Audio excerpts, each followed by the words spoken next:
অশ্লীল গল্প, অশ্লীল ভিডিও এসব দেখার আগে একবার ভিডিওটা দেখে যাবেন। যদিও ছেলেদেরকে নিয়ে ভিডিওটা, তারপরও ছেলে মেয়ে দুজনেরই দেখার দরকার। চোখ বড় বড় করে তাকিয়ে ছেলেটি মোবাইলে কি যেন একটা দেখছে। অন্ধকার ঘর, আফসা কানে ইয়ারফোন, দেখছে জিনার দৃশ্য, স্বাদ নিচ্ছে তার চোখ।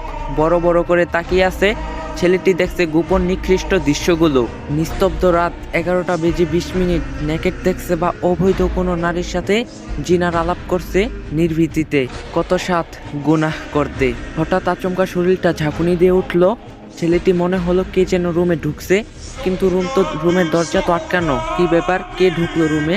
অন্ধকারে হঠাৎ শরীরটা শিউরে উঠল। অজানা কেমন একটা শব্দ কানে বাজলো। অনুভব করতে পারলো কেন জানি শরীরটা অবশ হয়ে যাচ্ছে। হঠাৎ বাদিকে দেখলো, এটা কি? ওমা, কে এটা?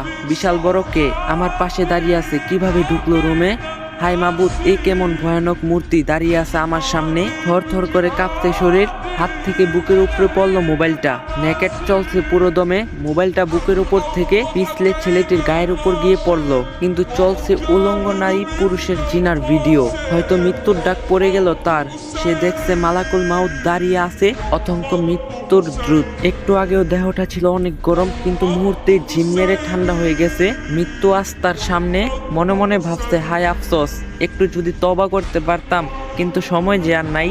ছেলেটি পাপ ছাড়তে পারেনি, এর আগেই ডাক পড়ে গেছে মৃত্যুর। সময়ও পায়নি তওবা করতে। মোবাইলে ছিল অগণিত উলঙ্গ ভিডিও, ছিল কত রং বেরঙের সুরালো গান। ডিলেটও করতে পারেনি, তার আগেই মৃত্যু হাজির। মৃত্যু ডাকছে তাকে, এসো হে নাপাক আত্মা, আসো হে নাপাক জামিল। নফসের উপর অত্যাচারী রুহু। ভয়ে রুহু দৌড়াদৌড়ি শুরু করলো। দেহের আনাচে কানাচে পা দুটি হিম ঠান্ডা হতে শুরু করলো। কেউ নেই পাশে, চোখ উল্টিয়ে ভয়ে গলাটাও শুকিয়ে গেছে। পাশেই পড়ে আছে নেকেডের মোবাইলটা। হঠাৎ লাফ দিয়ে উঠে বসে, কেউ তো নেই। মৃত্যুর দূত চলে গেছে আমাকে সুযোগ দিয়ে। তাই সময় থাকতেই মোবাইলটা হাতে নিয়ে যা অশ্লীল কিছু আছে সব ডিলিট করো, যত অবৈধ কিছু আছে সব মুছে ফেলো। তওবা করো হে আল্লাহ, তুমি তো মহান ক্ষমাশীল, দয়াবান। মেহেরবানি করে আমাকে ক্ষমা করে দাও। সকল খারাপ কাজ থেকে আল্লাহ আমাদের সবাইকে হেফাজত করুক, আমিন। যদি ভিডিওটা ভালো লাগে, এই ভিডিওটা একটু বেশি বেশি করে শেয়ার করে দিবেন, যাতে সবাই দেখতে পারে।